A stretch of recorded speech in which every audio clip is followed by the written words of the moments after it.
vida em direto. Então vou por aqui. Espera aqui.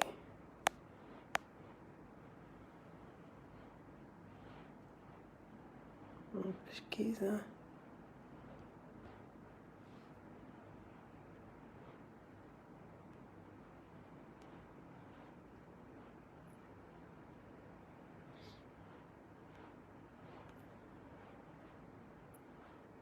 Oh. Leonor Figueiredo. Oh, santo Deus. Oh.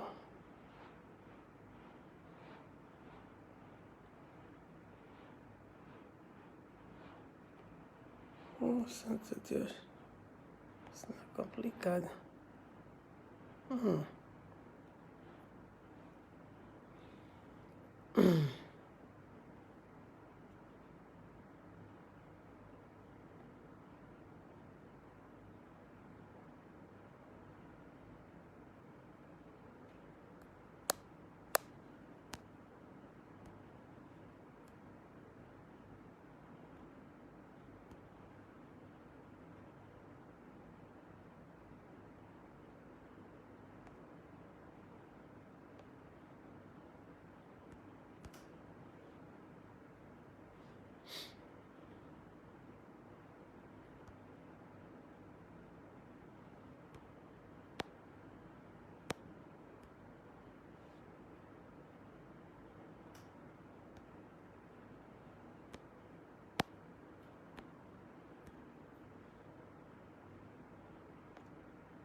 Eu estou aqui a ver a Luzia.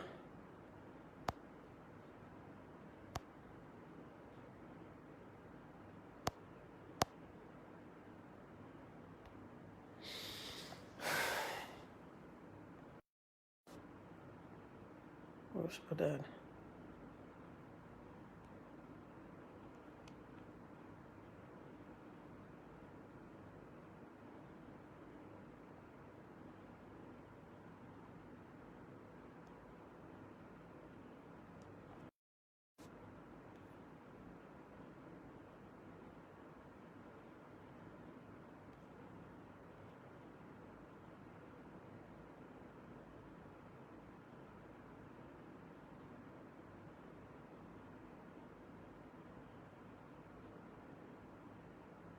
Ah, Luzia.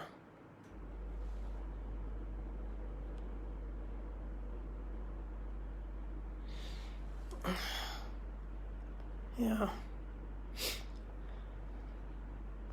A Luzia vai.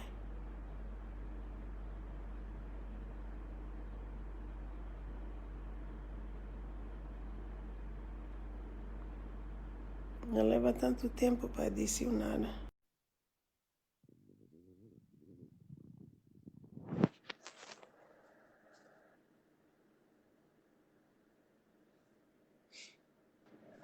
Luzia. Amélia, então, Olha, estás-me a ver? estou-te a ver, filha, estás linda. Olha, Obrigada. Tu tens 3 pátrias: Angola, Moçambique e Portugal. Tem outras mais também. Tem o Marrocos, tem um pouco o continente africano todo. E a Europa também. Somos filhos do universo, né? Eu creio que, Exatamente. Luzia, eu creio que a senhora Leonor Figueiredo, que está aí, deve ser aquela tua amiga escritora, não? Ela é jornalista, ela é sobretudo jornalista. Sim, mas E, pronto, e vai... ela escreveu 2 obras fantásticas, para além dessa obra, que é a última é um documentário, mas ela escreveu sobre o pai dela um livro fantástico, quando ela estava à procura do pai, sobre aquelas pessoas que o MPLA prendeu um pouco antes da independência, lá com o conluio daqueles comunistas e aquilo tudo. E eu fiquei apaixonada por ela. Mas, infelizmente, como eu sou uma analfabeta aqui nessas coisas, não consigo convidar a senhora para ela. Ela está aí na linha, mas eu não consigo convidá-la para ela entrar aí, porque gostaria muito que ela. Eu já publicitei a obra dela, inclusive muita gente que nem sequer tinha conhecimento da obra dela. E publicitei por causa de ti, acabei por encontrar esse livro que ela escreveu sobre os, os desaparecidos daquela época da descolonização e tudo Sim, mais. sim, sim, sim. E fiquei Sim, sim, sim, encantada sim. com a senhora, mas não consigo convidar a senhora para entrar aqui, porque Aham. não Mas tem... deixa-me, já que eu te corrija imediatamente, que Sim, aqui em Portugal não é como em Angola. Toda a gente que escreve livro, que publica livros é escritor. Não. não, Aqui há uma separação, há uma delimitação clara de fronteiras. O escritor é aquele que escreve poesia, romance, crónicas, prosa. digamos com alguma regularidade. Os jornalistas, quando publicam livros, continuam a ser jornalistas. Nós é que temos um bocadinho a mania em Angola. As pessoas às vezes publicam um livro sobre baratas e são escritores. Não, É. não são. Escrevem Não são. Não uma são. brochura qualquer. Qualquer é escritor. Não, não é escritor. Não é. Não. É Faz, alguém que publicou um livro. mas não é Publicar um um livro não escritor, faz das sim. pessoas escritores. Sim, Não. sim. Aliás, Nós é que tudo é escritor. Tudo é Luzia, escritor. Não.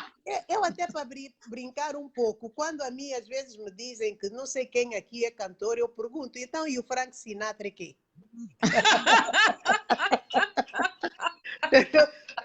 Para brincar um pouco, né? Eu aí pergunto, e o Frank Sinatra o que é nesse caso? Se esse é cantor, então o que é que é? Não, mas é O verdade isso Frank que tu Sinatra dizes. já não tem Não, espaço para ele, naturalmente, né? e era a voz, né? Era, Exato, não é? exato. É a Sim, voz. sim, sim, sim. Não, A voz fica, não morre, né? A voz não morre, sim. Luzia, eu gostaria só de dizer aqui às pessoas que tu és uma jornalista desde, epá, mais ou menos, eu sou, 1980, sim, como eu, mais ou menos, nós também 40 somos, anos. pois, eu sou um pouco mais velha do que tu depois foste estudar no... Ligeiramente, ligeiramente. Também não te arvores aí, é mais velha, né? Mas não importa, mas sou. Nós somos da mesma geração. Somos da mesma Não, sim, geração. a geração também tem 10 anos, somos da mesma geração. Tu depois foste Sim. estudar em Moçambique, viveste lá Exato, bastante exato, exato. A tempo minha e segunda pátria, tua essa é segunda a segunda. pátria, e Exatamente. então tu depois foste para Portugal, fizeste Exato, sociologia, a tua exato, terceira exato. pátria, Exatamente, e para te exato. apresentar um pouco também as pessoas, né? As pessoas te Ok. conhecerem assim um pouco melhor. E por acaso eu pedi-te que era para nós falarmos aqui, para me treinares aqui um pouco Conversarmos, na. conversarmos. É, Uhum. mas ainda voltando aos escritores, visto que até o último que ganhou o prémio infantil até tinha copiado a obra, tinha Não, copiado. pelo que eu percebi, ele passava a vida a plagiar, né? Não é? Aquele nem sequer era o primeiro plágio do rapaz. E é relativamente Era novo. prática, era prática. Sim, é prática. Não, mas, Amélia, eu não fico espantada porque há no país uma certa desresponsabilização para com o rigor. Quando tu estás numa sociedade em que o rigor não conta, Não em conta. que o mérito não A ética conta, conta. tu tens que esperar por esse tipo de situações, porque os miúdos, os mais novos, o que é que eles querem? Aquilo que em linguagem popular se chama ser aparecedor, querem aparecer. Porque tu estás numa sociedade em que se tu não és aparecedor, não sobrevives. Para sobreviver tens que ser um aparecedor. O aparecedor do roubo, aparecedor do plágio, aparecedor nesse sentido. E Alpinistas então, sociais, filha. é muito mais do que isso, porque o alpinista social não tem que necessariamente roubar, corromper ou plagiar. Pode ir por outros caminhos. Agora, o aparecedor não tem como, né? Não tem como. E então, para ser qualquer coisa, porque as pessoas acham que só são importantes na sociedade quando têm visibilidade mediática, porque isso é a procura da visibilidade mediática. Com um escritor, quem ganha um prêmio, tem uma visibilidade mediática. O que move um jovem como este não é a obra em si, nem é o tanto querer ser escritor, é ter visibilidade mediática. Em busca dessa visibilidade mediática, numa sociedade sem padrões de referência, acontecem coisas como estas. Eu não fiquei nada espantada, nada. Nada. E eu acredito que esse jovem não é caso único. Não, Até não é. porque eu duvido um pouco da capacidade do próprio júri de fazer a tal avaliação de onde é que está a originalidade, onde é que está o plágio. Porque, oh, Luzia, porque aí tu agora... Mas Mas isso, Luzia, tu agora levantaste uma questão muito profunda, porque isto remete-nos à própria educação, porque tu sabes tão bem como eu, Platão, quase 500 anos antes de Cristo, e digamos que Platão foi o primeiro pedagogo da humanidade, ele dizia o bem principal do ensino é a moral e a ética. Epá, estes meninos não aprendem isso na escola. Eu não diria do ensino, eu diria da própria sociedade. Tu tens uma sociedade completamente doente. Tu tens uma sociedade onde aquilo que são as referências políticas exibem o produto do desvio do erário público, sem que lhes aconteça nada, sem nenhum pudor, sem nenhum pudor. Tu não podes transmitir outros valores aos mais novos que não seja o princípio do vale tudo. Esse é que é o problema. Que não seja isso. Por isso é que tu tens esses jovens que, não podendo ser rico, pelo menos têm visibilidade mediática, porque de outra forma não existem como tal. De outra forma não existem como tal. E o que é que um jovem procura? Aquilo que a sociologia define como um grau a mais no elevador social, ascensão social. E não podendo ser de uma forma, tentam da outra. Foi o que ele fez. Eu não fiquei nada espantada, nada, absolutamente. Mas tu acho que isto que tu disseste é muito interessante, porque realmente nos países civilizados não basta publicar qualquer coisa para ser escritor. Escritor, sim. Um escritor sim, é algo muito mais profundo que exige a tal regularidade e outras coisas mais. Claro, Eu tenho aqui um livro, e não te vou dizer o nome do autor, não interessa. Tu sabes que eu peguei no livro. O livro não tinha pés nem cabeça. Nem cabeça. A única coisa interessante que está nesse livro é um texto de uma autora brasileira. Isso sim, é um texto que eu ainda te vou pôr aí no WhatsApp, de uma profundidade. Quer dizer, e pronto, valeu a pena para mim ter lido o. Pena que se eu soubesse que a nossa conversa ia enverdar por aí, eu tinha ido buscar o livro só para te ler o trecho dessa brasileira. A única coisa que vale nesse livro é esse trecho. E esse indivíduo está aí como membro da... Agora não sei como é que chamam a associação aí dos escritores, sei lá, eu como estudei no Brasil... É a União dos Escritores? Pois, a União dos Escritores. Que a União dos Escritores Angolanos. Aquilo é mais um capo ou uma célula do que uma propriamente, porque como é que é possível que tu tenha... Quer dizer, não, mas eu conheço membros da União e que... dignos desse nome de escritores, né? Mas também tens uma grande parte que também não são dignos do nome de escritores. E está tudo misturado. Há um certo facilitarismo, talvez. Há um certo facilitismo. Que tu não talvez. encontras. Tu, por exemplo, vê bem, Luzia, repara bem na Academia de Letras no Brasil, quem é que lá está? Repara... Sim, mas, Amélia, tu também não podes comparar a Academia de Letras do Brasil... Não posso, mas salvaguardando as distâncias. Não, Luzia, mas salvaguardando. Tem as distâncias. Salvaguardando as distâncias, porque eu me lembro das últimas eleições que eu ainda estava no ativo a trabalhar, e até ali tinha até na eleição para o presidente da Associação dos Escritores, ou como é que se diz? Como é que tu disseste há pouco a designação? União dos Escritores. União dos Escritores Angolanos. Até para essa eleição tinha manipulação aí, a eleição não era honesta. Não, tu sabes que nós saímos de um estado de partido único para um estado de único partido. Exatamente. E naturalmente os vícios... Ou seja, eu costumo dizer e costumo escrever que nós tínhamos uma sociedade de partido único de facto e de jure, e passamos para uma sociedade de partido único, de facto, sem ser de jure. Essa é a diferença. Ou aquilo que o Jean-Michel Mabeco Tali define como partido-Estado. Quando tu tens um partido-Estado, tudo o que se passa, o que mexe, para usar linguagem popular, tudo o que mexe na sociedade, esse partido-Estado tem lá os seus tentáculos.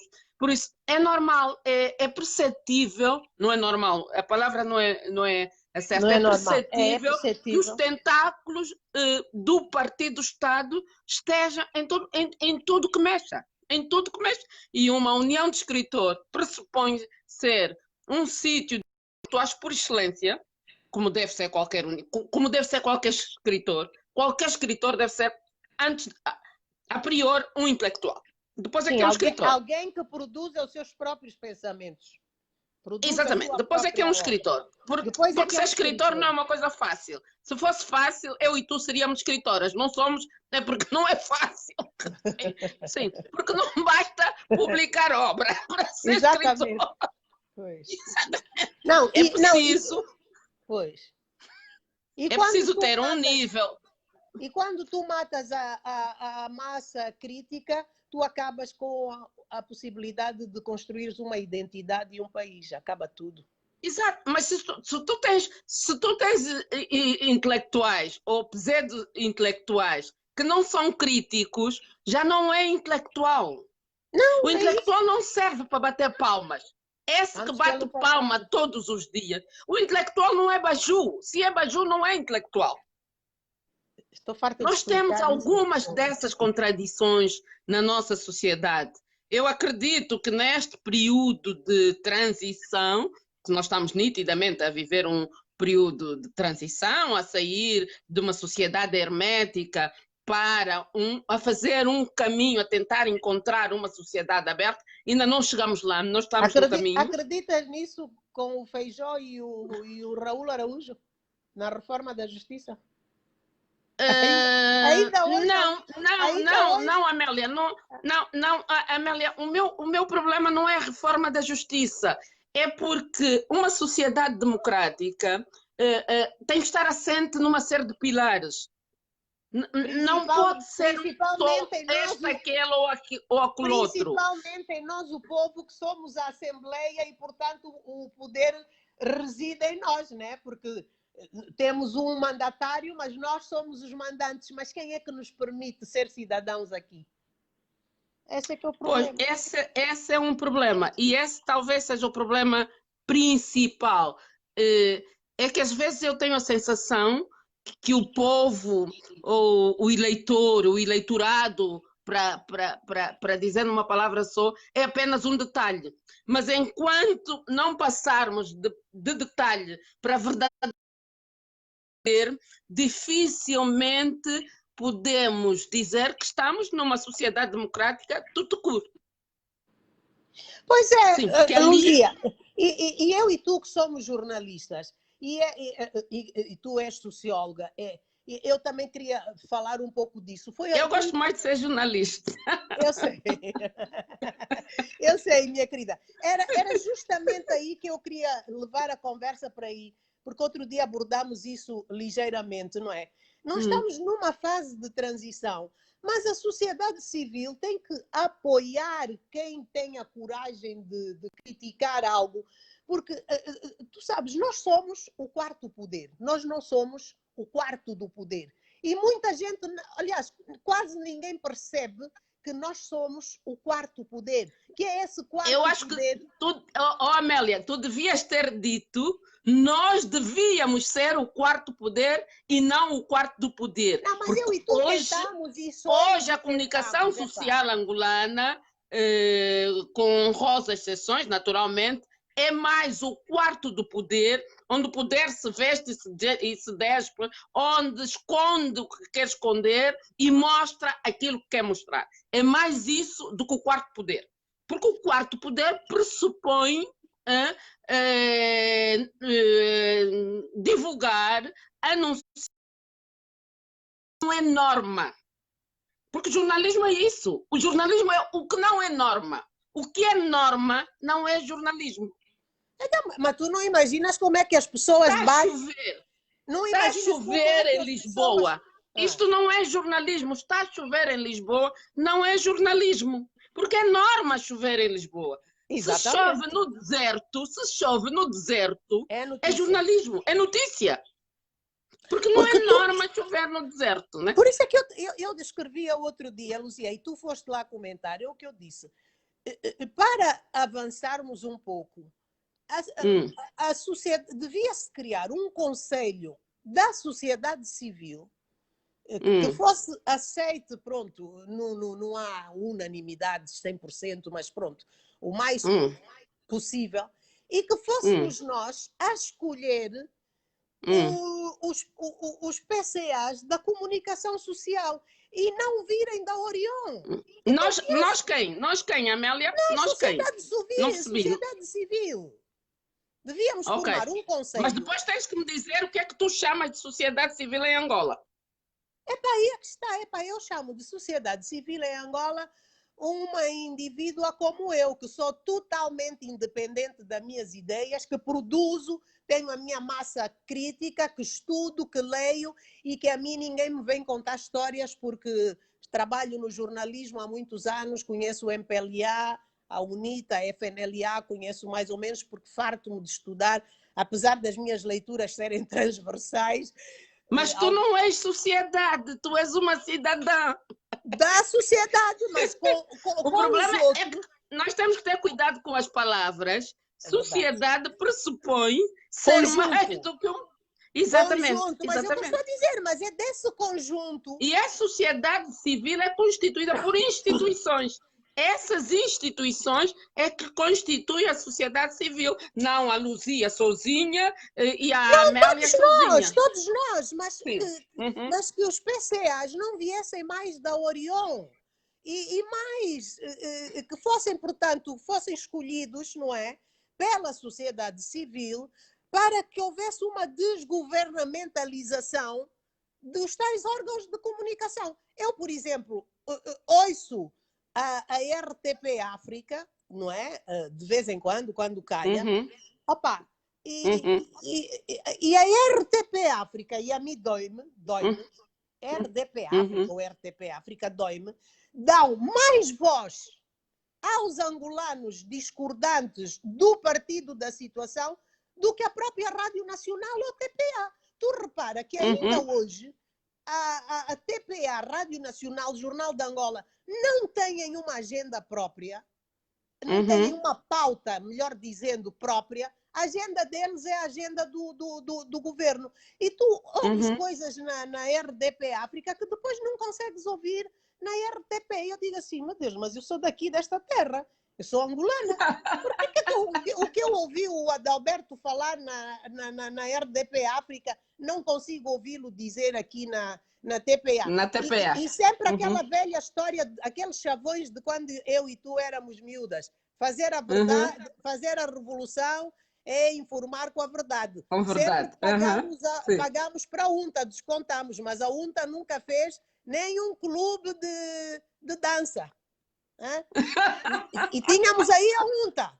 Vivemos, e não conseguimos avançar. Ainda temos, não? Ainda temos a UNTA. Nem sei se existe. E não conseguimos avançar, porque não conseguimos sequer ainda criar as premissas, pelo menos o início de uma... Exatamente, era isso que eu ia dizer, faltam os alicerces. Faltam os alicerces da construção de uma sociedade plural, de uma sociedade diversa. Falta isso. É por isso que quando tu há pouco falaste em transição, a mim doeu-me. E era aí, Luzia, é aí que eu quero que tu me fales da Frelimo, que tu me fales da independência. Amélia, quando eu falo em transição, eu não estou a falar em transição em dos termos políticos. de quem, Estás a falar de quem está... Não. Eu estou a falar da sociedade em geral, incluindo política. A política é indispensável nisso. Eu não estou a falar em transição em termos de quem está no poder agora. Porque a transição numa sociedade, o período de transição, pode levar 5 anos. Depende da dinâmica da própria sociedade. Agora, nós temos que olhar o ponto de partida. Nós estamos a sair de uma sociedade completamente fechada, uma sociedade autocrática e que deixou muitas marcas e que, no essencial, se mantém. Nós ainda temos uma sociedade autocrática. Não quero dizer com isso que não estejamos no período de transição. Nós estamos no período de transição. Agora, a eliminação dessa sociedade autocrática pode levar muito tempo. Até porque falta-nos o essencial. O que tu dizias há bocado, a sociedade civil. Nós não temos uma sociedade civil organizada. Nada. Não temos uma sociedade civil organizada. Nós temos alguns núcleos, alguns pequenos grupos reivindicativos, mas que não constituem por si só, ou nem em conjunto, uma sociedade civil organizada. E não há democracia nenhuma, em parte nenhuma do mundo, sem uma sociedade civil organizada. Porque a democracia é feita de poderes e contrapoderes. E a sociedade civil organizada é exatamente um contrapoder que faz funcionar um grupo de pressão que faz funcionar o outro lado do poder. Doutora socióloga, agora é que tu tocaste num ponto que eu estou farta de explicar às pessoas. Qualquer poder precisa de contrapoder. Até nós, claro, na nossa vida. Até nós, na nossa vida individual, uma Luzia Muniz, uma Amélia da Guiar, a gente precisa de um contra, para às vezes nos colocar, para nos fazer refletir se estamos mesmo no caminho certo ou não. Todo o poder precisa de contrapoder. Claro. Por isso é que nós nunca podemos pensar no já-já-prás e movimento espontâneo quando nós pensamos em sociedade civil. Porque não são grupos reivindicativos. Não são. Reivindicam o quê? São de emanações do próprio partido da situação. Né? Esse movimento... Um grupo baju, para usar a expressão bem angolano, o bajulino não é sociedade civil. Nem pensar. Bom, como se conhece, são os famintos. São os famintos da sociedade civil. Mas, Luzia, deixa-me contar-te uma história. Eu estava de serviço na LAC na tarde em que o movimento espontâneo saiu aí numa carreata com aqueles cartazes abaixo o Bailundo. O Bailundo era o Marcolino Moco, que tinha derrapado lá no aliás, eu escrevi sobre isso aí há 2 ou 3 meses, num artigo que eu publiquei no Novo Jornal. Eu sou colunista do Novo Jornal, com o sugestivo título A Elite da Togofonia. E eu cito esse episódio do ataque, porque isso não tem outro nome, o ataque ao Marcolino Moco, quando o tratam por Bailundo em comício. É verdade. E nessa carreata foi horrível. Sim, e tu sabes, eu chorei. Então, eu estava de serviço na emissão da tarde, eu ia dizer-vos da rádio, mas estou como tu, prefiro um português um pouco mais acessível. Então eu estava na emissão da tarde e vejo entrar aquela figura muito paternal em que se tornou a trajetória do Anhangachito Mendes de Carvalho, né?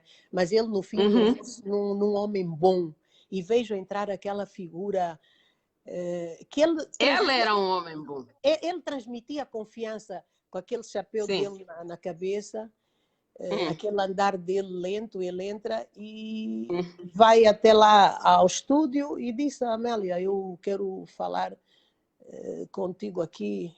Eu saí, né, para cumprimentá-lo. Ele disse: eu queria dizer qualquer coisa. Eu até chorei. Ele sentou-se, depois abrimos o microfone e ele disse: hoje praticamente eu morri um pouco.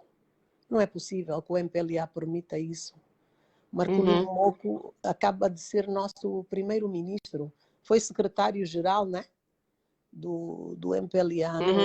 Não é possível que esteja que o MPLA permita. Aquilo, sabes, eu fartei-me de chorar, mas uma pessoa ao microfone tem de se controlar. Pois, exato. Ouvir um mais velho daqueles, né? Doeu-me aquilo, sabes? O homem claro. disse aquilo com um sentimento, com uma dor, Claro. com uma mágoa. Tu sabes, a morte deste homem custou-me. Porque ele tinha uma dimensão da angolanidade muito para além da ideologia, muito para além da partidarite, que nós temos essa doença em Angola, a partidarite, né? E o Aenga Chito tinha isso, e no final da vida, com a idade, foi apurando ainda mais esse seu sentido de nação. Sim. Luzia, e o que me doeu, sabes, é que eu creio que ele atingiu essa maturidade já velho e doente. Porque se ele fosse um pouco mais novo e saudável, talvez ele tivesse feito a revolução dentro do MPLA.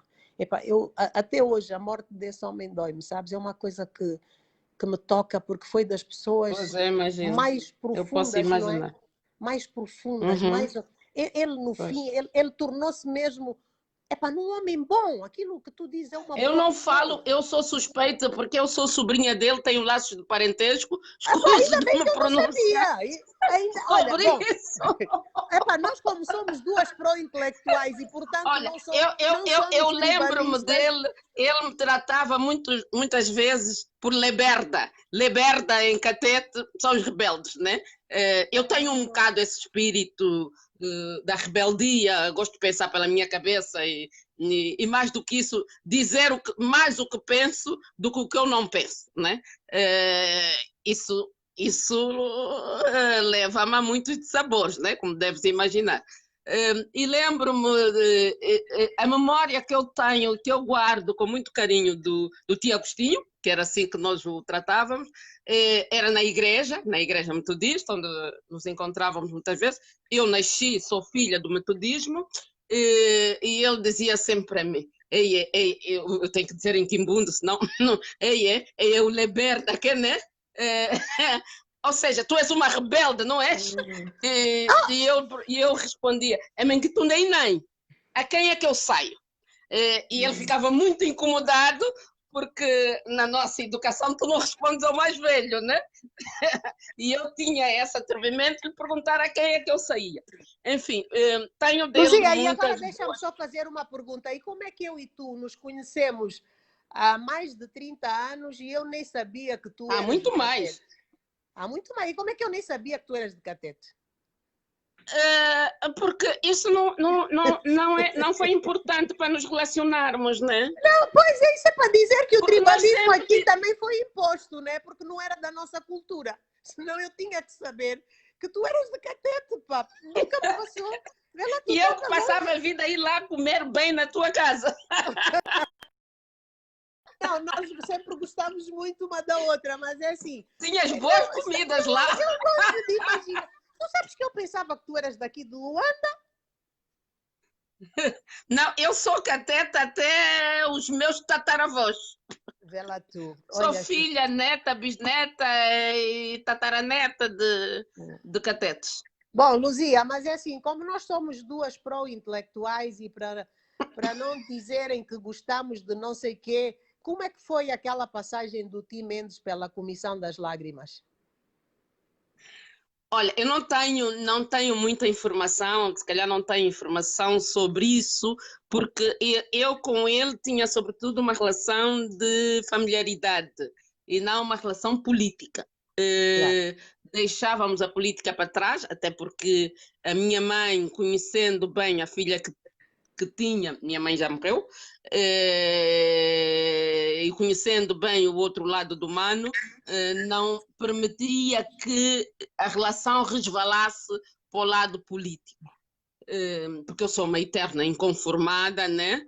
E podia não dar certo. Por isso, não tenho informação sobre o desempenho do tio Agostinho na comissão das lágrimas. Mas como jornalista, tiveste conhecimento de que ele esteve nessa comissão? Sim. Não, isso é público, né? Essa informação é pública, Amélia. Eu a mim que entrevistei uma vez o Dunduma e no fim da entrevista, já em off, é que ele me disse, mas porquê? Ele começou a chorar, ele fartou-se de chorar e disse, mas também só falam sempre de mim, não sei o quê. Eu não sabia que o Tim Mendes, porque eu tratava por Tim Mendes. Eu era muito amiga do Miguel Uhum. com quem jogava muito a sueca. A morte dele também me custou muito, porque ele era um belíssimo, epá, era uma belíssima pessoa. Eu adorava o Miguel e a nossa afinidade era sueca, né? E a cerveja. Epá, enfim. E então, estás a ver, pronto, mas isso só quis abordar para as pessoas não dizerem que, está a ver, também só falam do que não sei o quê. Por isso é que eu te digo, eu creio que ele no fim ganhou uma consciência Sim, mas isso, da angolanidade. Amélia, o facto de tu fazeres parte de qualquer coisa, eu fiz parte do MPLA, eu cresci, fui criada dentro do MPLA, não significa que eu seja marimbondo. É preciso, nós precisamos separar as coisas. Nós em Angola temos muito, temos um bocado, talvez muito mesmo, esse hábito de misturar tudo no mesmo saco. Não, Eu mas tenho uma deixa-me já. trajetória. Eu Oh, entrei para o senhora MPLA, eu socióloga. tinha 12 anos. Pois, Eu mas espera cresci aí, no eu que MPLA. O nunca MPLA fui. fez crescer. Agora, não fez de mim corrupta, marimbondo, esses adjetivos todos que estão agora para nomear as pessoas do MPLA.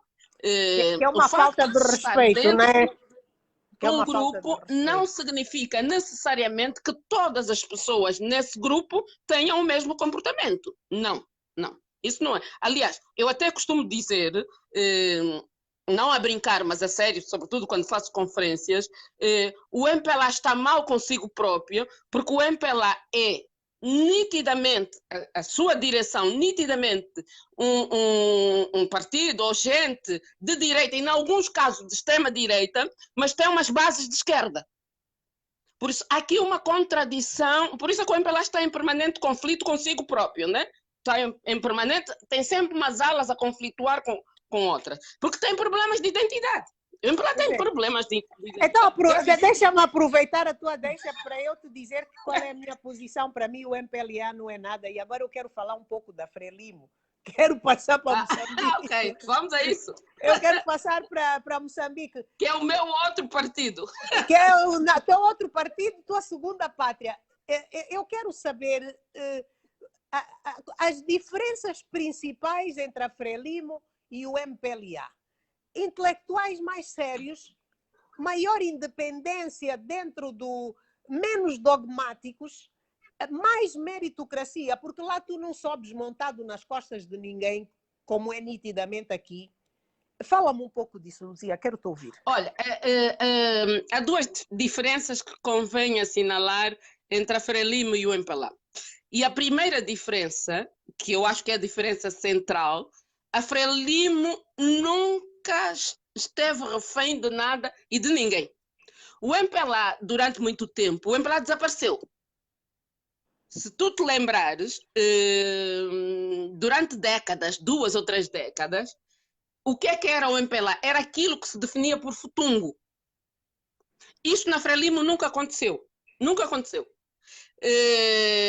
Essa é uma. A outra, que é consequência desta, é que a Frelimo, há uns anos a essa parte, começou a dar passos no sentido da democratização interna do próprio partido. Porque não é possível democratizar uma sociedade com partidos não democráticos. Esse é o problema de Angola. O MPLA não é um partido democrático. Não é. A Frelimo começou a dar passos no sentido da sua própria democratização como forma de sobrevivência da própria Frelimo. Eu vou te dar um exemplo. O Filipe Nyusi, o atual presidente de Moçambique, para chegar a candidato a presidente, concorreu com 4 outros candidatos e muito bem posicionados. Estou-me a lembrar agora do Elias Comiche, estou-me a lembrar da Luísa Diogo, que foi primeira-ministra, foi ministra das Finanças. Todos eles fizeram aquilo que em política se chama primárias, eleições primárias. E acabou por ganhar o Filipe Nyusi. Provavelmente o Armando Guebuza meteu a colher, não importa. Porque em política os gestos são determinantes. E o MPLA é incapaz de fazer isso. O MPLA tem candidatos únicos para tudo. Outra aberração que eu vou exemplificar. O que é que o MPLA faz? Para tu ser secretária provincial da OMA, secretária provincial da OMA de Cabinda, é preciso burro político concordar. O burro político aprova a candidatura da Amélia para secretária provincial da OMA de Cabinda. A Frelimo não tem isso. Acabou com isso há muito tempo. Até para ser secretário-geral da Frelimo, a candidatura é individual, não é proposta do presidente da Frelimo. A candidatura a secretário-geral do partido é individual e surgem as candidaturas que surgirem. E ganha quem ganhar. Vou dar mais um exemplo da Frelimo. O anterior ministro de Negócios Estrangeiros, não este agora, quando foi do último congresso da Frelimo, ele não teve votos suficientes, porque são as bases que elegem os membros do Comitê Central. Não teve votos suficientes para ser reeleito, que ele já era membro do Comitê Central e da Comissão Política, não teve votos suficientes para ser reeleito. Enquanto a sua secretária de Estado, que era Nielete Mondlane, a filha do Eduardo Mondlane, foi catapultada para o bureau político. Resultado, ele não chega ao Comitê Central, o presidente Filipe Nyusi, em termos partidários, ficou numa posição difícil. Não o reconduziu como ministro, não podia. Porque em termos políticos, dentro do partido, seria subordinado da sua subordinada, né? Exatamente. São esses pequenos passos que fazem a diferença. Agora, o MPLA é um partido muito hermético. Tudo o chefe é que decide. Ou seja, o MPLA funciona como funciona a nossa atípica Constituição. Tudo depende da voz do chefe. E assim não vamos chegar a nenhuma sociedade democrática. Nós precisamos mudar essa Constituição, precisamos de democratizar os partidos. A UNITA vai ensaiando aqui e ali alguma coisa, mas eu tenho muitas dúvidas que a UNITA chegue ao poder. Aliás, eu costumo dizer aos meus amigos que são amigos do Adalberto que o poder não é chuva, não cai do céu. E eu acho que o que a UNITA está a fazer é deixar o MPLA apodrecer para cair de podre. Só que eu acho que conhece muito mal o MPLA. O MPLA é um partido com uma capacidade de dar a volta à coisa, mesmo estando em desvantagem, que a UNITA ficando de braços cruzados à espera que a maçã apodreça na árvore e caia, não vai chegar ao poder nunca. Dessa forma, não vai chegar ao poder nunca. Bom, até porque ela tem estas bases de esquerda que eu dizia, pois, né? Porque assim, Luzia, mas eu, colega, também te digo uma coisa, a história é imprevisível. Sim. Quem haveria de adivinhar que íamos ter um coronavírus? Exatamente, a história é imprevisível. O mundo mudou. E, portanto, o mundo mudou. E de vez em quando há exemplos no mundo em que a própria história se encarrega de dar uma ajuda. Agora, sim, mas quem quer chegar ao poder não pode ficar à espera dos imprevistos. Tem que trabalhar. Tem que trabalhar. Aliás, eu desconfio de alguém que queira chegar ao poder dessa forma, né? Sim. Eu não voto em alguém, que está de braços cruzados. Não. Poder é trabalho. Tem que trabalhar para chegar ao poder. Luzia, e quanto à imprensa moçambicana, a independência deles também? Eles são muito mais livres do que a nossa imprensa. Há sempre um controle. No caso desses partidos Estado, e o MPLA é mais partido Estado do que a Frelimo, há sempre um controle, mesmo noutros casos onde não é partido Estado, onde há imprensa estatal, há sempre um controle de quem está no poder, seja ele qual for. E Moçambique, tal como Angola, ainda não teve alternância no poder. Tem a Frelimo desde 1975. Agora, o Chissano, Joaquim Chissano, em 1994, olha o atraso que nós temos em relação a Moçambique, aboliu o Ministério da Comunicação Social. nem Ministério, nem Secretaria de Estado. Não há, não existe. Aboliu, a Frelimo aprovou uma lei de imprensa. O Chissano teve muitas dificuldades dentro da Frelimo de fazer passar essa lei de imprensa. Foi uma luta titânica dentro da Frelimo, porque a Frelimo tem uma coisa que o MPLA não tem. A Frelimo tem debates.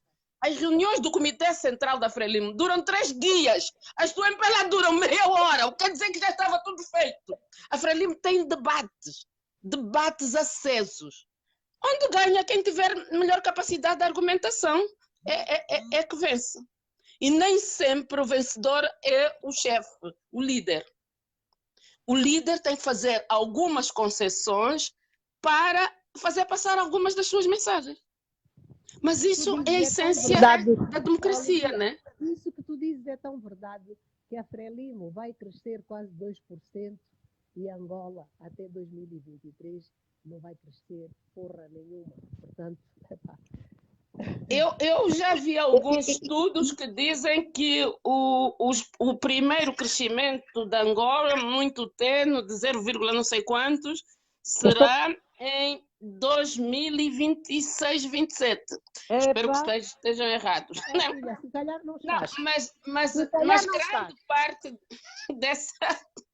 grande parte dessa referência ao crescimento de Moçambique deve-se, sobretudo, a Cabo Delgado. Cabo Delgado tem aquela descoberta de recursos, exploração, sobretudo mas não pode ser só isso, tem que ser mesmo também sobretudo. Cabo Delgado é neste momento considerada a zona mais rica da África, do continente africano, hoje considerada, chama-se Cabo Delgado. Sim, e Moçambique, com a descoberta dos meus irmãos moçambicanos, é a zona mais rica do planeta, com essas reservas de gás. Sim. Eu espero também que eles tenham muito sucesso. Porque... Eu espero. Mas é engraçado, Amélia.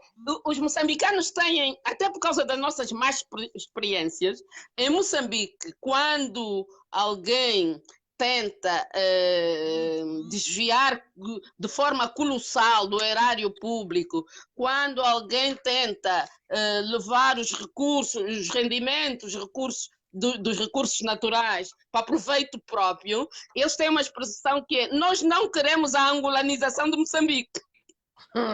Ou seja, até nisso nós não somos bom exemplo. É claro, isso irrita-me profundamente. Mas é verdade. Nós não queremos a angolanização de Moçambique. Por isso é que o Guebuza foi muito criticado pela sociedade civil, porque dizia a filha dele que morreu, coitada, Valentina, tive pena que ela tivesse sido assassinada como foi assassinada. Ninguém tem que morrer dessa forma, exatamente. Diziam que o Guebuza está-nos aqui a angolanizar o país, que até criou aqui uma Isabel dos Santos. Um bocado de referência a Isabel dos Santos, a princesa, né, lá de Angola, e o Guebuza estaria na altura a tentar criar a princesa em Moçambique, a Isabel dos Santos de Moçambique, que era a Valentina Guebuza. Bom, que a verdade seja dita. Mas apesar disso há muitas diferenças, e eu sinceramente eu espero que esse provável boom económico financeiro que Moçambique vai ter nos próximos anos não transformam Moçambique em mais uma Angola, senão vai ser um desastre.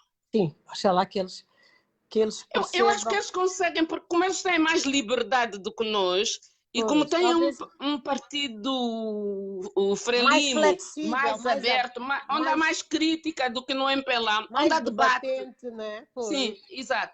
E a sociedade civil é organizada, não tem candidaturas indexadas às saias dos partidos. Os candidatos à presidência da República não estão ali nas saias de nenhum partido, são candidatos que podem ser membros de partido. É como nos Estados Unidos. Exatamente, por aí. Eleições internas, é como eu costumo dizer, o presidente americano dificilmente, é eleito 2 vezes. Sim, e o MPLA dificilmente fará isso, sobretudo enquanto tivermos essa Constituição atípica, né? E que serve tão bem... Onde o candidato está... Luzia, a mim foi o que mais me doeu. Usei Eduardo dos Santos não teve a inteligência para perceber que aquela Constituição não era para ele, mas sim para o cargo de presidente, e fosse lá quem fosse, eu, tu, Adalberto, o Eu não acho que António. ele não tivesse tido a inteligência. Eu acho que ele teve muita inteligência e fez aquilo a pensar em si próprio, a pensar na sua sobrevivência política. Agora, provavelmente não pensou no pós. Essa é outra coisa. É isso que eu te Mas estou a dizer. pensou naquele período e pensou numa coisa. Há tempos eu conversava com um político de referência em Angola, não vou citar o nome, e eu perguntei por que que fizeram aquela Constituição, até porque o MPLA já tinha aparecido com um projeto constitucional que defendia a eleição por sufrágio direto e universal do Presidente da República. De repente, pela porta do cavalo, pela porta lá dos fundos, entrou essa Constituição fora do prazo e tudo. Por causa do coisas Abel Chivuco-Vuco, né? Por causa do Abel E eu perguntei, eu perguntei porquê. E a resposta que esse grande dirigente do MPLA me deu, ele disse a principal razão dessa Constituição é que o camarada presidente tem horror à prestação de contas. Porque nesta Constituição, ele não se submete a nenhum escrutínio. O presidente tem aquele poder todo, mas não é escrutinável. Pois. O único escrutínio que ele tem é no final do primeiro mandato, ser eleito ou não. No segundo nem sequer é escrutinável, porque depois não há terceiro mandato, né? Com aqueles poderes todos não é escrutinável. Tu sabes, Luzia, vamos acabar a nossa conversa aqui para termos assunto para outra conversa, mas tu sabes que um dos políticos que eu admirei agora na nossa era foi esse Jacques Chirac da França. Epa, ok. Eu sou... É uma referência da União Europeia, desde a Comunidade Econômica Europeia. Porque assim, Luzia, eu sou pelo ser humano.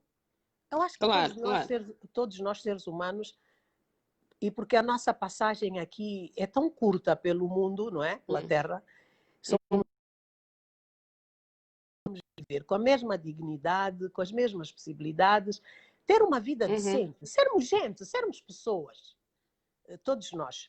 Não sou de esquerda, não sou de direita, sou a favor das pessoas. E como eu até já sou avó... Eu sou de esquerda. Pois, eu sei que tu és de esquerda. Eu, como até já sou avó, então esse é um sentimento que cada vez está mais impregnado em mim. Eu queria ver um povo angolano, assim, um povo culto, bem vestido, bem cheiroso. Estás a ver? Bem calçado, pá. Esse é o meu sonho, para ver. Então, eu nunca tive também grande simpatia ali pela Constituição, até aquela época francesa, e muito menos, não sei porquê, nunca me simpatizei com aquele François Mitterrand. E depois eu achava que a França era uma semiditadura, 14 anos, porque quase todos eles ganhavam o segundo mandato. 14 anos é muito tempo, filha, na vida de uma pessoa. Porque a vida é tão rápida. Mas, Amélia, tu estás a olhar para os 14 anos nos tempos de hoje, não estás a olhar para os 14 anos da altura em que foi feita a Constituição naquele sentido. Hoje, os 14 anos é uma eternidade. Aliás, hoje eu acho que 5 anos é uma eternidade para estar no poder. Acho que é muito tempo. A velocidade então, que acontecem as coisas... O que é que eu amei o Jacques Chirac? Ele pensou o mesmo que eu. E eu disse, está a ver, se fosse eu a escrever o programa político desse homem, já iam dizer que eu tinha copiado. Porque ele pensou o mesmo que eu. O homem disse, não, olha, eu vou ser o que vou sofrer, vou ser o primeiro presidente com o mandato reduzido, mas eu vou fazer as modificações que se impõem. E o homem reduziu aquele mandato de 7 anos para 5 anos. Adaptação aos tempos. Adaptação aos tempos, filha, é isso mesmo. E portanto, foi o primeiro presidente a estar menos tempo no poder. Então, estás a ver, agora o nome não me vem, não importa também, mas estás a ver esta doação, essa forma magnânima de ser. Magnânima de estar, essa doação à sociedade, ao país, estás a ver, esse patriotismo. É isso que eu não estou a encontrar em Angola. Dizer, epá, Mas isso é espírito de missão, é isso! Amélia. O Isso! problema é que nós olhamos para os nossos políticos e, grosso modo, falta-lhes o essencial, que é o espírito de missão, e não olhar para o poder como uma forma de enriquecimento fácil. É. Aliás, Fácil e rápido, as duas coisas, né? há Sim. pouco tu disseste que Porque não ele pode estás ser fácil sem ser rápido. É fácil e rápido. Há Eu pouco tu vou disseste... enriquecer e tal, e é por aí, vou comprar não sei o quê, vou comprar não sei o quê. É tudo a parte material do poder. Epá, E não a essência do poder. O Jacques Chirac foi esse homem que, em primeiro lugar, eu tenho uma admiração pelo senhor. Acho que ele morreu há poucos anos, né? Creio que Sim. morreu há pouco tempo. Mas tenho uma admiração por esse político, por essa entrega e por esse despreendimento. Tu há pouco disseste, epá, não estou a ver... Mas tu tens alguns políticos em África que fizeram isso, né? Que largaram o poder. Não, o Júlio Sim. Nyerere, tranquilamente, tem o... Olha, sim, não, aliás, Mandela podia ter feito um segundo mandato, não fez? Enfim, mas tinha a idade que tinha também. O Júlio Nyerere também me fazia muito lembrar a figura do Tim Mendes, estás a ver? É aquele homem que tu olhas para ele e dizes, não, esse é o meu avô, sentes uma confiança nata, assim, imediata, não sabes porquê, mas tens uma empatia. Mas falando em Nyerere, eu tenho que te contar este episódio que eu tive com a Nyerere, muito, muito interessante. Aliás, para contar um pouco a minha história pan-africanista. Eu chego a Maputo em 1982 e na semana que eu chego, eu saía da Angope, né? Na semana que eu chega a Maputo, vai a Maputo em visita, 3 dias de visita de Estado, visita oficial. Júlio Nyerere. Pronto, eu vou à cobertura da visita, aquelas coisas todas, etc. E ouço os pioneiros de lá, de Moçambique, que eles chamam os continuadores, a chamar Vovô Nyerere. E eu disse, o meu lugar de facto é aqui. Porque em Luanda seria o camarada presidente Nyerere. Pois. Em Luanda seria o camarada presidente Nyerere. Em Maputo era o vovô Nyerere. Bom, 2 semanas depois chega o Kaunda, titio Kaunda. Eu disse, pronto, vou lá. Sem Simon Liu, o meu lugar é este, é aqui. E grande parte desse meu espírito, essa minha ideologia pan-africanista, foi, digamos, cimentada em Moçambique. Depois passou o Século Touré, enfim, aqueles todos, mas não tinha passado o Zé Eduardo Santos durante aquele tempo todo que eu lá estive. Não me lembro de nenhuma visita do José Eduardo Santos. Sim, o homem era imóvel, inamovível. Poxa. Foi chefe do Estado-Maior durante 30 anos de guerra, saiu uma vez para ir ao Mochico, nem conseguiu passar a noite lá. Estás a ver, não é? Enfim. Eu acho que ele é medroso. Acho que é mais medo do que outra coisa. Eu só quero ver o que é que ele vai... Só quero ver o que é que ele vai fazer agora se o filho for condenado conforme o Ministério Público está a pedir. Aí quero ver. Alô, Luzia? O que passou?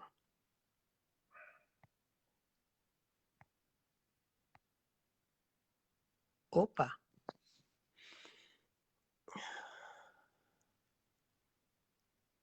Alô? Tinha caído assim um bocado, mas... Bom, há aqui 2 coisas quando se analisa a personalidade de José.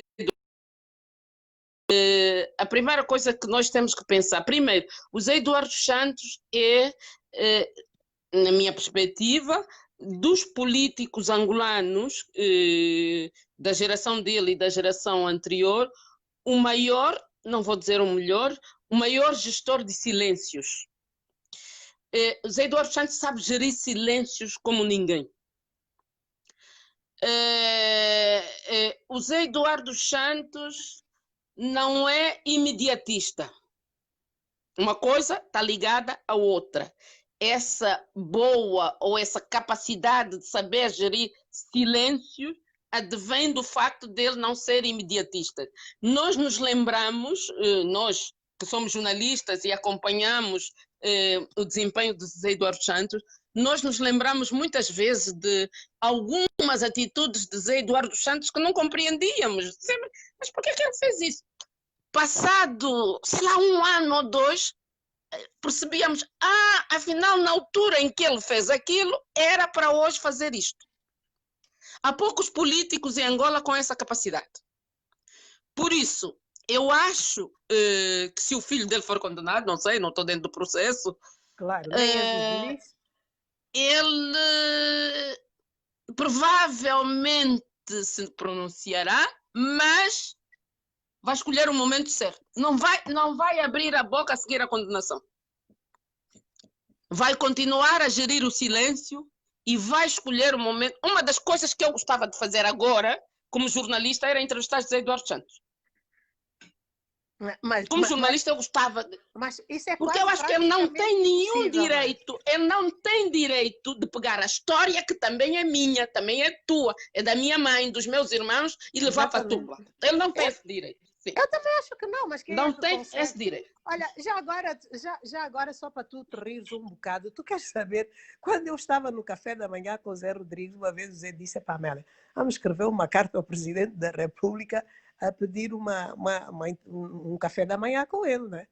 Pá, adiante com a carta. O Zé escreve a carta e a resposta que veio lá do Futungo, na época, acho que ele ainda estava no Futungo, a vossa carta não é oportunista. Ai, não diz que não é oportuna. Não era oportunista, disse fazer, porra, também não pediste nada, pá. O homem, como só está habituado a largar, né? Que era a política. Então você não pediu nada, olha, responderam... Mas a pergunta também que eu faço, será que a vossa carta chegou ao José Eduardo Santos? Pá, olha, eu não sei. Porque ali havia barreiras, né? Não, nem tudo chegava ao homem. Pá, o Aldemiro foi nosso chefe no departamento de realização. Tá bem, mas isso não significa tudo. Pois, ou não significa nada. Bom, mas quem respondeu que a carta não era oportunista. Exatamente. O que significa que a carta não chegou ao chefe. Porque se tivesse chegado ao chefe, teria respondido um diretor de gabinete e não sei quantos. E se calhar o Aldemiro até também com a raiva, como o Lau quis lhe dar uma coça por causa lá das bolsas de estudo, voou lá no pescoço dele. Ele se calhar, mas devia-se ter vingado no Lau, né? Não era em nós. Mas olha... Não, mas eu acho que não chegou. Eu tenho impressão, não tenho dados que me permitam confirmar isso, tenho impressão, a partir de muitos gestos de José Eduardo Santos. Eu acho que nos últimos anos o país já era governado por interposta pessoa. Até porque ele já estava doente, né? Até porque ele já estava doente, já tinha gravíssimos problemas de saúde, ficava 45 dias em Espanha, etc, em Barcelona, mais concretamente, onde continua agora. Mas tu sabes que alguém me disse... E já não era ele, aquilo já era por interposta pessoa. Pois olha, Luzia Muniz, alguém também aí, amigo dele pessoal, que não é amigo do MPLA, mas que era amigo do Zé Eduardo, me disse que ele nem sequer estava doente, coisa nenhuma. Aquilo, pronto, foi uma estratégia que inventaram para criar alguma empatia com o povo, estás a ver? Porque, afim e ao cabo, vê lá tudo. Se o homem tem um cancro qualquer na próstata, até hoje o homem está aí. Sim, mas tu podes viver com... Há cancros que tu... Há aqueles cancros que são fulminantes, o pâncreas, o pulmão... A próstata não é propriamente dita um cancro desses. Não. Não, sim. Eu acredito que eles estejam... Olha, mas estou-te a dizer, isto já como jornalistas ou como historiadoras, a gente tem que ouvir tudo e pesquisar tudo. Claro. Agora não sei se é verdade. A gente tem que ouvir e filtrar tudo, as duas coisas. Mas a verdade é que ele está lá, né? Está lá e... Sim, mas também não sabemos em que condições é que ele está, né? Olha, outro dia nem sei onde é que li que já o aconselharam a não ver mais a TPA.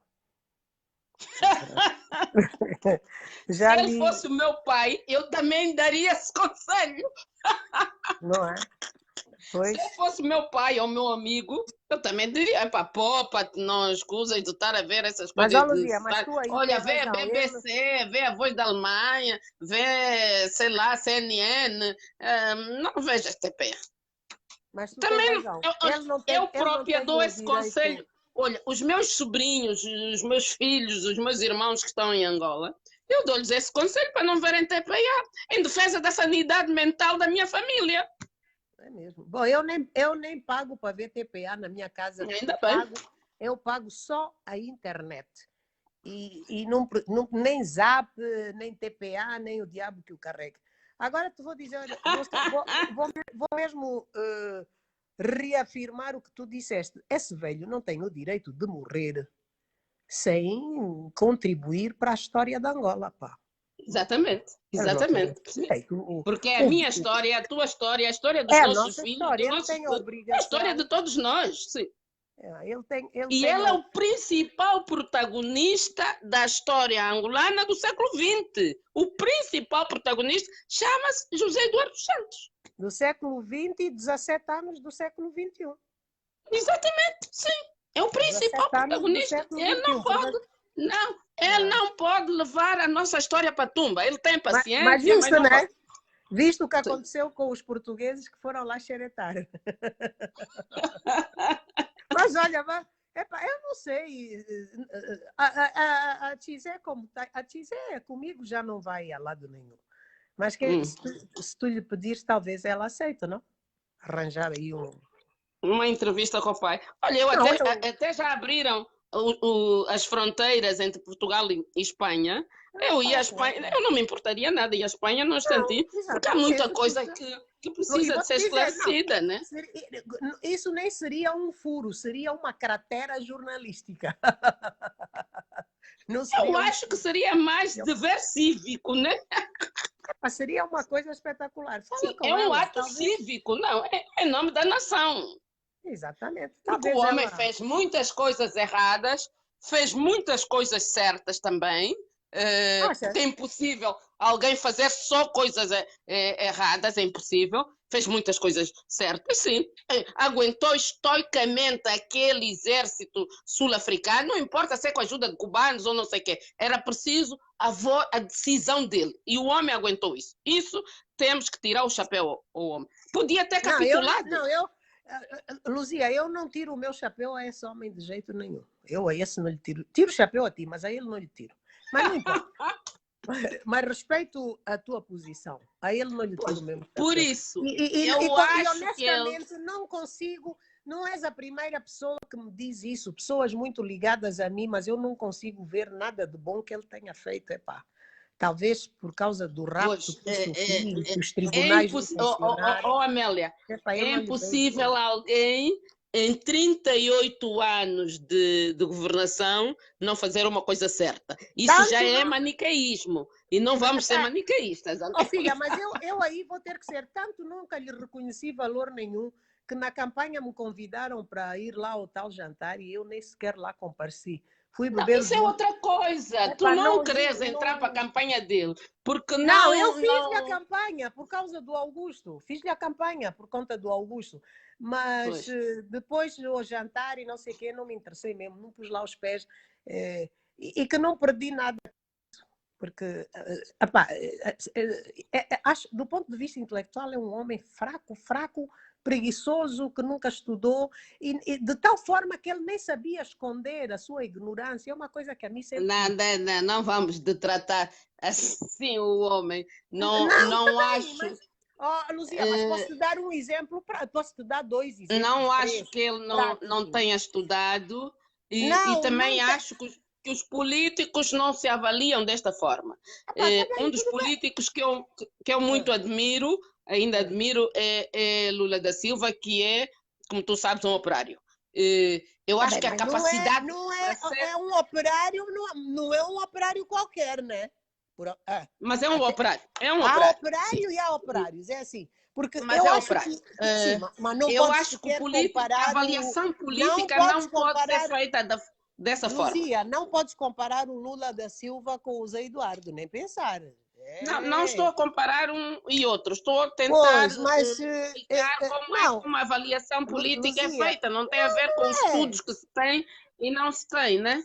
Não, tudo bem, mas filha, quando o Zé Eduardo já achava que a estação terrena do Cacoaco era a NASA, epá, alguma coisa não estava a bater bem, desculpa lá. E quando o homem não sabia nem o que era uma ordem, um tipo que diz que fez engenharia, e se eu nem sei o que é uma ordem, eu sou presidente da República, eu não vou Mas ele, dizer. ele estudou na União Soviética e lá não havia ordem. Oh, Luzia, muito obrigada, mas eu não vou, não é a ti que eu vou dizer isso, é lá no meu gabinete que eu vou perguntar o que é isso. Não, é isso que estou a dizer, eu tenho que pelo menos saber contornar as minhas lacunas. Só para tu te rires um pouco, tu sabes que lembras-te da Belita Palma, uma senhora mais velha. Sim, perfeitamente. Cantora que depois foi proibida de cantar naquela época em que nós éramos miúdas lá na rádio, não sei o quê. Perfeitamente. E então, acho que era a Dona Celeste qualquer coisa, nem me lembro lá do nome, que era ministra da família, não sei. E a Maria Luísa, naqueles espetáculos dela, do Canção de Luanda, acho que é o Festival da Canção, homenageia uma figura. E naquele ano ela decidiu homenagear a Belita Palma. Então, entra essa senhora Dona Celeste. Isto só para te dizer como é que eles nem sequer conseguem contornar a sua própria ignorância, quer dizer, aquilo que eu chamo de ignorância sincera. Ela chega lá, e esse festival foi ali naquele cinema Miramar, estás a ver o Miramar, né? Então, sim. a senhora entra e o repórter, nem me lembro quem era o colega, foi logo perguntar, então, a senhora ministra veio ao espetáculo e o que é que acha desta homenagem à Belita Palma? Sabe, Belita de 90 com cancro, coitada. E diz a senhora, epá, eu aprecio muito as suas músicas, ela canta muito bem e eu espero que ela continue a cantar cada vez melhor. Porra, vai-se lixar, pá. Convidam-te para ir a uma homenagem do Bonga, da Belita, do António. O mínimo que tu tens que fazer é chamar o assessor e perguntar, olha, esse convite que me fizeram é para ir aí, essa pessoa então quem é? Isto é o mínimo. Ó, Luzia, isto é o mínimo que tu podes fazer. É como uma amiga minha escritora que me a transmissão era em direto?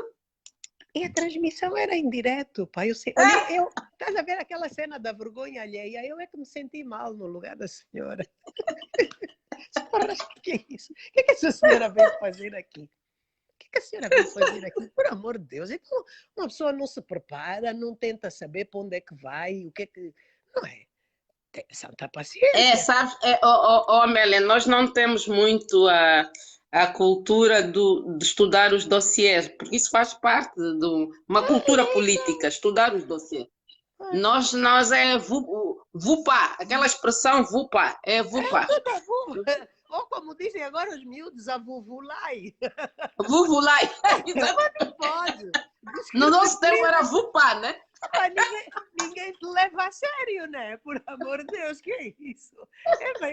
Eu disse, não, isso só pode ser. Já parece o outro que eu fui entrevistar, ministro da Educação, que me disse, não, a senhora jornalista sabe que nós temos uma vasta fronteira com a África do Sul. Fiquei com uma vontade de lhe dar 2 murros no focinho, pá. Isso é anedota, não? Não é anedota, é sério. Está gravado, se por acaso não apagou, está gravado lá no café da manhã. Ministro da Educação da República. Ministro da Educação? Da República de Angola. E o Zé Rodrigues, armado em político, que acho que ele nunca percebeu qual era o papel dele de jornalista. Quando eu pergunto ao ministro, mas bem zangada, mas seu ministro, onde é que fica essa fronteira? E diz o Zé Rodrigues, não, o ministro está a falar de uma fronteira afetiva. Ó, Luzia, eu levantei-me, peguei na minha carteira e disse, pá, acordar às 5 da manhã, tomar banho, preparar-me para vir ao circo, quando penso que estou a vir... Mas podia estar a falar dessa fronteira afetiva, dessa relação afetiva. Não há fronteiras afetivas com porcaria nenhuma, nem entre nós cá dentro, quanto mais. A questão é que o ministro, ele não sabia, portanto, com que país é que Angola fazia fronteira, percebes? E o Zé Rodrigues... não, Amélia, eu tenho dificuldades de encaixar isso, né? Mas é a verdade. É a verdade. Já te contei alguma mentira? E se fosse Não, mentira, não, eu ia não, dizer. não, não. Agora, Olha, tu sabes o que é que o tenho Donald... dificuldades de perceber, Mas, de tentar então, perceber olha, é o teu como Zedu. é que um adulto, porque ele é Pois é. adulto, não precisa ser ministro, como é que um adulto escolarizado, não conhece as Escolarizado. fronteiras de Angola? Olha, é isso Não aí. precisa ser ministro, não É precisa isso. ser Olha, ministro. tu sabes, na altura o ministro, o embaixador era o Donald, e eu nem sabia. Tu sabes que esses embaixadores, eles acompanham a rádio, não sei. Sabes que, perdão, o Donald ainda me perguntou, mas Amélia, não tinham mesmo mais ninguém para pôr como ministro da Educação? Eu disse, epá, você deve ter mais contactos com o Zé Eduardo do que eu. Pergunte lá se conseguir. Porque eu também gostaria de saber, mas é a verdade. Olha, se esse ministro tiver a ouvir, ele sabe quem é. Olha, e só para tu saberes que um dia qualquer, assim numa situação qualquer, diz-me ele assim, eu sou a Glória Estefan, é minha fã. Eu fiquei assim, porra, onde é que você conheceu? Outras coisas essa. Onde é que você conheceu a Glória Estefan? Digo eu. Onde é que você conheceu? E diz ele assim para mim, não, nunca a conheci, mas ela é minha fã. Aí é que eu percebi que ele estava-me a dizer que a Glória Estefan era ídolo para ele. E ele estava a Não, confundir. mas nós temos, mas não, também pode ser o contrário, Amélia. Como assim? Tu tens Como assim? fãs que tu não conheces Não, mas tu e que não também não percebeste. te conhecem. Para Não, se ser Luzia, tu fã do não estás a outro, querer é perceber o que fã eu te em estou a função dizer. do que ele Não. representa. Luzia, ele era o fã da senhora, mas Da trocou. senhora. Mestre Ok. da moda, não estás-me a perceber? Sim, sim, estou. Quando eu pergunto assim, um cantor que você aprecia, ele não tinha mais nada na cabeça. Aí a entrevista descamba, né? Eu pergunto, um cantor que você aprecia, Glória Estefan, ela é muito minha fã. Eu pergunto se conheceram aonde, quem vos apresentou, porque, pô, não conheço de lado nenhum, mas ela é minha fã. Eu acho que levei meia hora para processar que o homem estava a confundir fã com ídolo. Esse era o ministro da Educação, do Zé Eduardo dos Santos. Epá, tem dó, né? É por isso e por outras que eu te digo que não lhe via. Epá, não lhe reconheço nada, mas bom, isso é conversa já também que podemos ter outro dia, mas eu respeito a tua posição, Luzia, claro. Epá. Ok, querida. Mas, mas é para tu ver, o Donaldo só me perguntou, mas então vocês assim não tinham mesmo mais ninguém? Eu disse, pergunta lá ao chefe, ele é que deve saber. Mas se Foi um calhar erro de casting. Erro de naquele, casting. naquele tempo já... O problema é que nunca houve casting, esse é que é o problema, né? Pois, falta o casting. Pois, devia haver. Luzia, vou Se te dar um houvesse beijo casting, grande. não teríamos ministros que duram um mês e não sei o quê. É a falta de casting, né? É mesmo, porque e tu sabes que isso é uma coisa que me enraivecia, porque é assim, eu fui concursada, não sei como é que entraste lá na Angope, mas eu fui concursada. Acho que tu também foste, Eu se calhar. também, eu também. Pois, nós Naquela fomos altura fizemos provas e não sei quantos, pois, éramos fizemos tudo. concursadas, né? Agora eu te pergunto, como é que você escolhe alguém para ministro? Então esse tipo não tem que te apresentar um projeto, qualquer coisa, é mesmo só assim. Não tem que Olha, apresentar eu vou te contar uma história. Há ministros, eu não sei se as coisas se mantêm ainda hoje, há ministros que foram ministros de José Eduardo Santos durante 5, 10 anos e nunca tiveram a sós com José Eduardo Santos. O único momento que estavam com José Eduardo Santos é durante aqueles chamados Conselho de Ministros, e eu vou dizer chamados porque ele chegava lá com as ideias todas, tudo feito, e todos, como disse o camarada presidente, estamos de acordo. Pronto, e acabou o conjunto. Então, Como é que alguém aceita ser ministro, aceita uma função, seja lá qual for, sem sequer falar com quem te nomeia? É porque não foram convidados por eles. É a secretária do diretor do gabinete que telefona, olha, não sei quanto, e para serem exonerados, é claro que não são avisados. É claro, as pessoas colocam-se a jeito, não é? É Porque isso. quando tu permites que decidem por ti a tua nomeação, também tens que permitir que sejas exonerado sem ser avisado. É verdade. Não, então estás a ver a caricatura que isto era, pá. Hã? Claro, claro. E nós temos que, como jornalistas, escrever tudo isso para os nossos netos. Ah, sim, nós Não temos podemos histórias deixar. para contar muitas. Como aquela, quando o Zé Eduardo Santos exonerou o Gabi da função de jornalista, da profissão. Como é que tu exoneras alguém da sua profissão? Por isso é que eu te digo que eu não vejo Decreto nada de bom no presidencial em homem. 1981. Decreto presidencial a dizer de jornalista. Que é isso? Um básico. Tem você exonerada da profissão? Ele também estudou num gueto lá em Baku, pá. Nem chegou a Moscovo naquele tempo. Enfim, aquelas arbitrariedades típicas das sociedades autocráticas. Não, e de Matumbo mesmo, desculpa lá, Luzia, você curte e grossa, já não é só de ser autocrata, autocrático. É sobretudo. De dar não, lugar é que tu curtes ser matumbo, mas se vives numa sociedade democrática, a sociedade democrática tem mecanismos que te impedem de fazer isso. Tu não és o dono do poder. Sim. Agora, a grande vantagem da democracia é essa, é porque todos nós somos potenciais ditadores. Agora, as sociedades democráticas têm regras que nos impedem de tirar de dentro de nós o ditador que nós somos e trazer cá para fora. O pior que existe é nós, é como eu digo. Pai. Exatamente, exatamente. Essa é a grande vantagem da democracia. Pronto. Coitado do Gabi. Que, infelizmente não, ele era o senhor L'État c'est moi-même, ele era o rei sol. E mais nada. Só que não tinha o brilho do Luís XIV, esse é que é o drama. Que fez nem pouco, mais ou menos. Que fez aquela La Défense, ele não tinha esse brilho. E coitado do Gabi que não suportou, né? Você imagina? Claro, e acabou por morrer. Enlouqueceu, morreu. Não, aquilo foi... Essa é daquelas coisas que eu não esqueço e não perdoo a Zé Eduardo Santos. Porque nós éramos jovens, eu tinha acabado de entrar na Angola, o Gabi já lá estava há 1 ou 2 anos antes de mim, e nós estávamos na mesma redação, na redação nacional, no Desk Nacional. Todos nós vimos o tal documento, o tal documento que o Futungo enviou, e naquela altura não havia as formas modernas de comunicação, e os documentos do Futungo chegavam com estafeta, né? Todos nós vimos aquele documento e o Gabi fez a notícia. Na notícia dizia que a França condenava os bandidos armados, leia sunita, né? Bem, o Eliseu protestou quando a notícia foi para o ar, a France Press retomou, publicou em francês, a Reuters e tal, das agências todas, todo mundo começou a divulgar que a França condenava os bandidos armados, os rebeldes, eles diziam os rebeldes, nós dizíamos os bandidos armados, né? E a citar a Angope.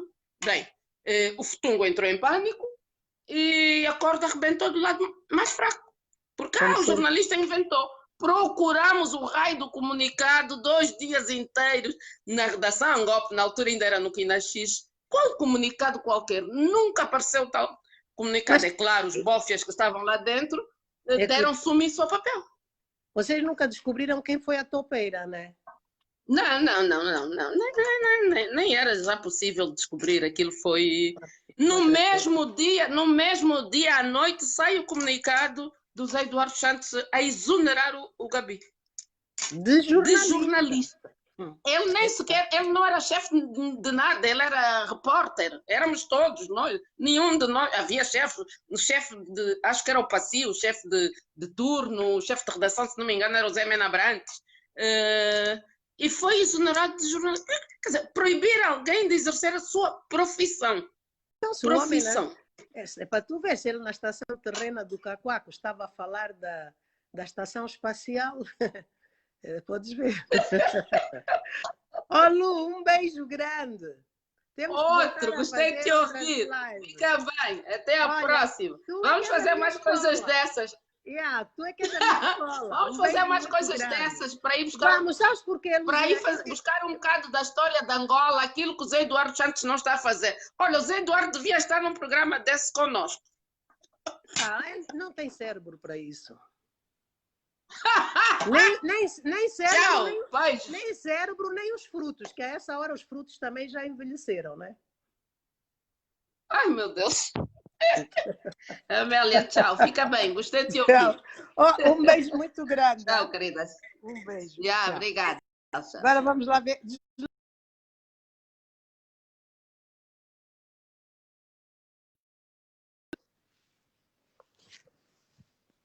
Ora bem.